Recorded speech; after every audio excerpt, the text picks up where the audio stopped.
Do is start the thread around the center towards the eye. Let's do that. And get that started. Leave a lot of bare shank on the back. I need yarn. Here, Dan. You bet.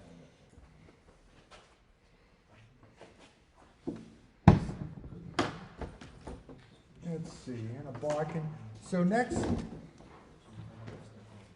is we've got sparkle yarn, which is carpet yarn. You could use, what is it, Aunt Lydia's, or sometimes they sell Antron by the spool, and what it was carpet yarn. It's a tri-lobal yarn, which gives the effect of air bubbles. Let me see here. So, you see this is 3-stranded. What we're gonna do is you cut about, like a 2-inch piece. It's easier to work with shorter pieces. And then you're gonna unstrand it. This is 3 strands, so we're going to unstrand this yarn, and we have 1 strand. Next thing we're gonna do is separate or comb out the yarn. So I'm gonna do right here, I'm just gonna use my bodkin. If you have like a little pet comb, that kind of works, but it unravels pretty easily.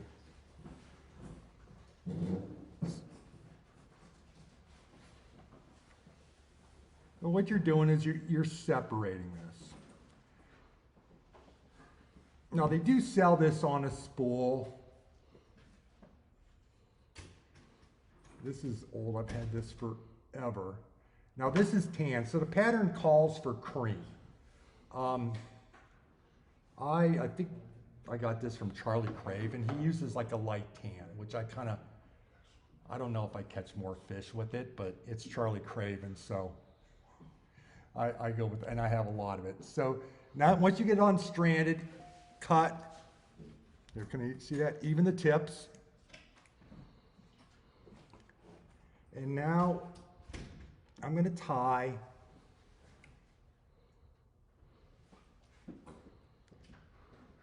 right there on the little base I made. I'm going to pull that back so I can don't have to clip.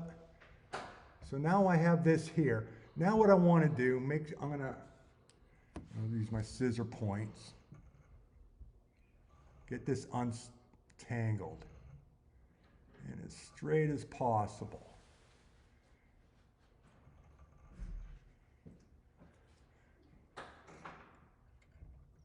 So now what we want to do is kind of separate this into 2.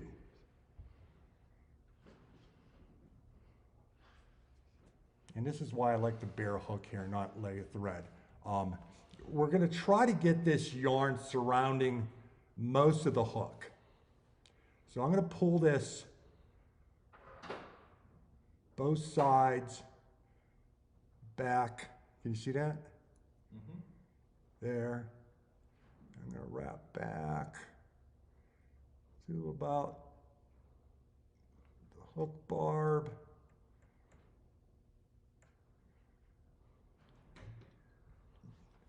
Just like that.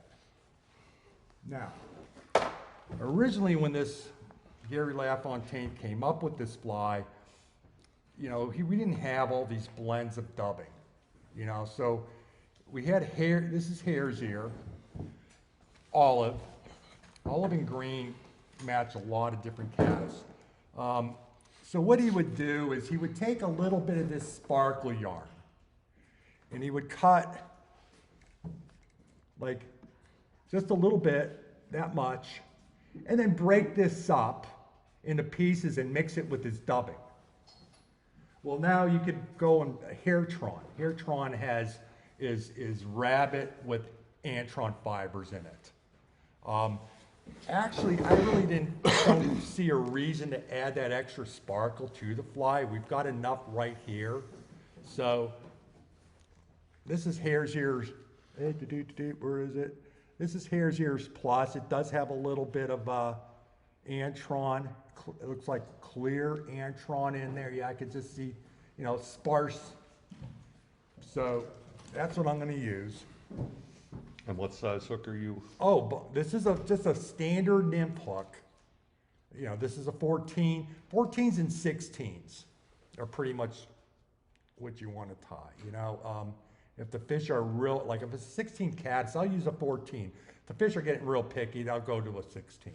You know, so we're gonna dub. I don't like this dubbing. Let me get. Who's got all of dubbing here? Who's this? Oh. Here we go. Thank you.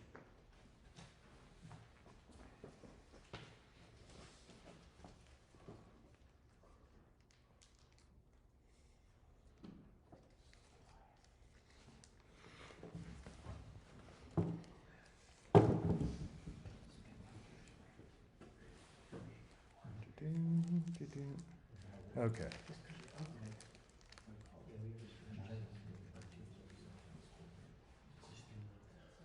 Oh yeah, like this.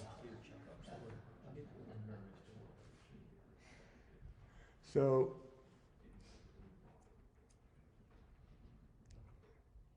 we're gonna dub on a small rope of olive dubbing, like medium olive, light olive, green olive. And we're going to kind of hold that in place right about here. So I dub back then forward. So with the caddis, they're kind of ass heavy, you know, a little thicker on the back. It's almost, so it's kind of a reverse taper. So start there, and I work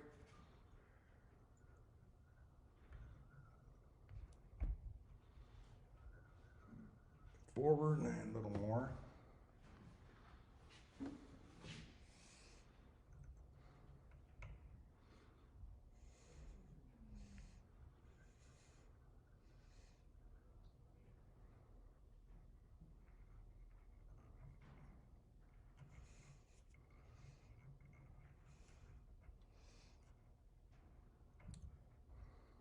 To about there.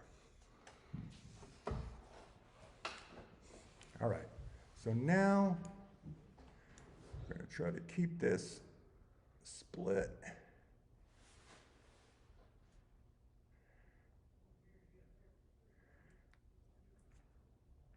And we're going to take this and try to surround this caddis pupa with this outer epidermal skin that starts to loosen as it emerges, you know. And so we take this, you grab it just in front of the eye. Yeah, I still want to, let me comb that out a little better. It's still twisted up. And there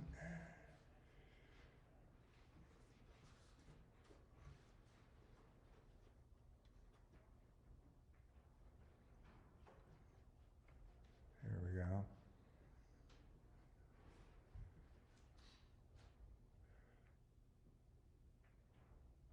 Take it just, and then push back.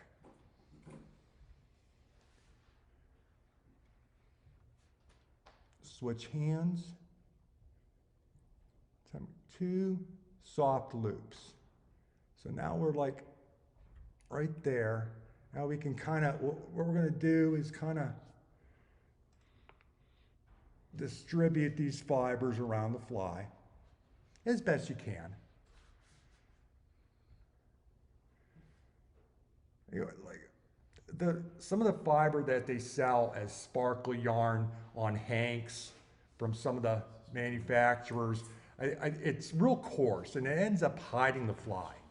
You know, this is actually, the bubble you're making is pretty sparse. So I don't know, how's that coming on camera? Can you see?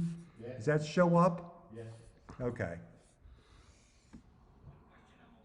So we can kind of move this around. So once you got it right where you want it, hold everything and then try to like lock it in and cut off the tag end. Boom.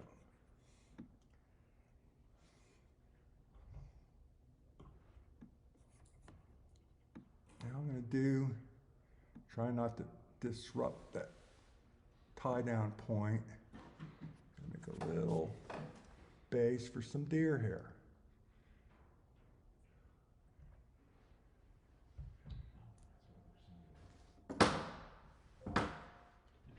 So next, just some deer hair here. I'm gonna snip a small bunch. We're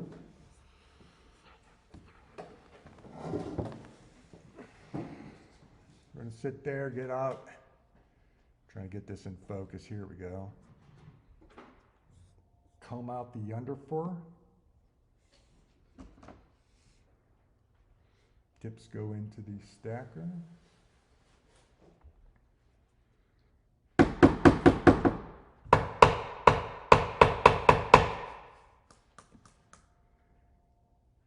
So the tips are going back, so I want to make sure I'm in the right direction. We got even tips.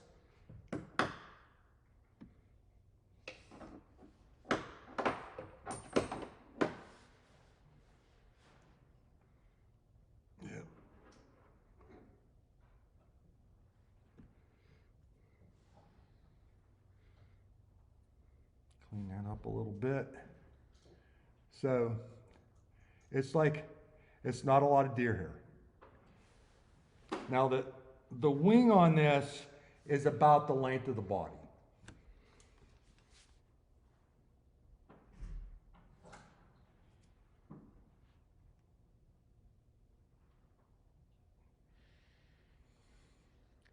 Right about there, huh? Switch hands. Take a couple of these turns. Push down. Now there's different ways of tying this hair in. You know, the shortcut is to size it, snip the butts off, tie it in. But that takes a lot of practice and a little bit of touch. So this takes longer, but I think for you guys it's going to be easier. Don't let it spin. Hold it tight to the top of the shank. So we got that. That's on the top of the fly. I don't know if I can see. It's on the top, about the length of the body.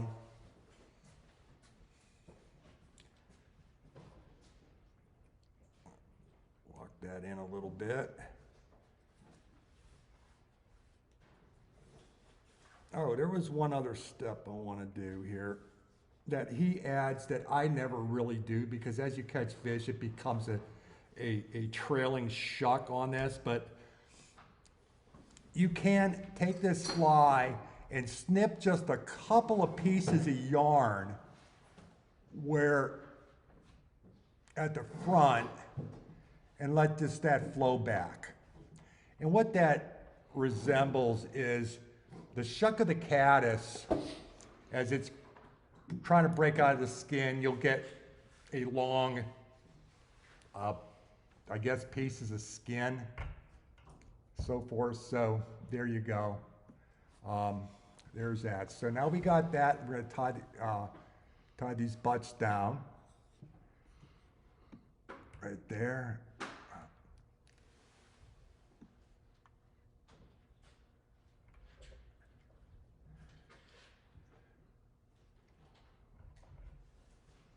And next is there's the original call for adding maybe like a half a dozen pieces of marabou, tying it in and dubbing it around, spinning around your thread and tying it in. You get the same effect with ostrich herl.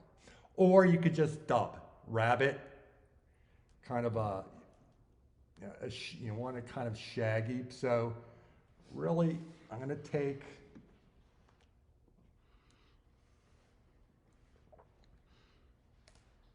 one. Let's look at this, kind of see what I got here. Cut off most of that tip that I don't really want to use. And we're going to tie this in kind of like we're doing a soft hackle. So you do want the fibers to flow back. So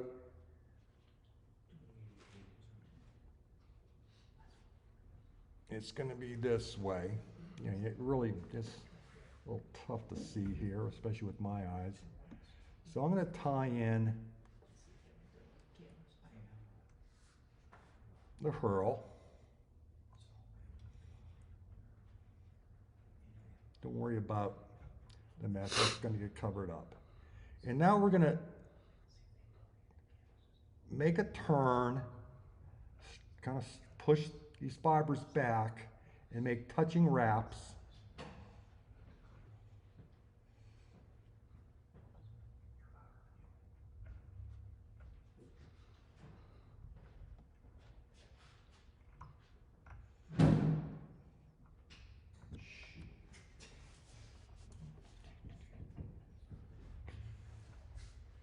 Now, I haven't tied one of these in, I'm going to say maybe 5 or 6 years, so here we go. I should have practiced, but looks like I'm doing okay. There we go. I'd fish it. If I was a fish, I'd eat it. Man, I mean, I'm catching. you gotta be careful, you know, boy, it just, hopefully I caught that as I did. Okay, so, me, And for the beginners, see how much space he leaves at the head of that eye. It's not all bunched up around it. He's actually got some bare shank between the eye of the hook and where he's working right now. voila, there it is. So, fishing these. So Gary Lafontaine wrote a whole big book on caddis flies, apparently because he was very frustrated with caddis hatches. He took scuba gear, swam through the rivers, and watched the hatch. Just to see, you know, what kind of behavioral drift they had. Notice, you know, they chew their way through the, you know, most caddis are cased. They build little domiciles. They seal off before they pupate. They'll seal themselves off, and then they pupate. Then they'll eat their ways out, and then squirm out, and then float at the bottom of the stream. In the meantime, they're building gases in their body. And those gases help, for one thing, buoyancy, and it loosens the skin, that clear epidermal skin from their bodies. And then they'll start to emerge, and they'll squirm and move. You know, they're not perfectly still, you know, coming up. And then they get to the top. Then they finally break out. You know, they've got so much time before they run out of oxygen, so they you know, where they need to breathe oxygen.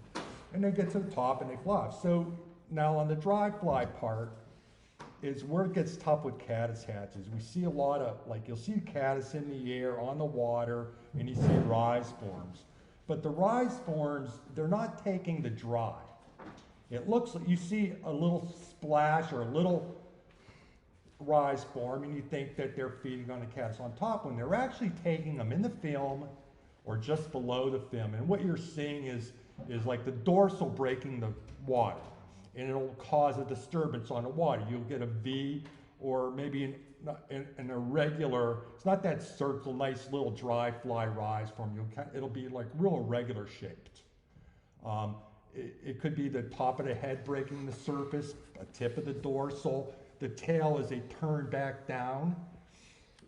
So you need to fish these. This is a good fly to fish in the film. I might put a little bit of floating on the top, but you know, you really got to focus on this. You know, kind of, you know, trust your cast. You know, we're hitting your target and waiting for a little disturbance around that fly, and then you set the hook, and it's pretty deadly. I mean.